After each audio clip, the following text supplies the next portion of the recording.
Lozu gepler. Canım muhtar, oldunuzga chiqing. Suvga tushib ketamsiz deb elsirgancha. O mayli siz uchun o'tqimi suvim kirman men. Bir xil ovoz payziya. Rost payz.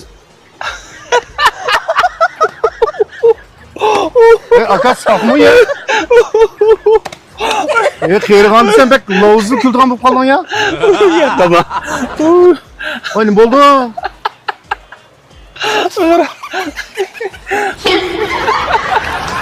Yey, eski. Rost meni yaxshi ko'ramsiz? Bekmez gitti bu. Hakkı maskine. Hep muhtar. Voy jinim, shuni mi so'rash ketamda? Siz go'sht bo'lsangiz men usqan. Siz o'pka bo'lsangiz men yesib. Ko'ngil abi. Nadimni topadigansiz? Mushundoq lozu geplar. Ey mina. Benim oldu bu muhtar. Voy muhtar! Voy baland dadani qutqizgan! Baland dadani qutqizgan! Kız oldu mı? Öyle muhtar.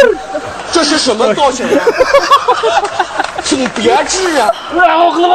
唐六家 Hey, 吃 öyle dedinmi? Hey, o senin dadan! O adam bo'lmaydigan! 哎呀！哎呀呀呀呀呀呀呀Qazmaydigan! Vafosiz! 这是什么道情啊？ Hoppa! 非常六家吃啊！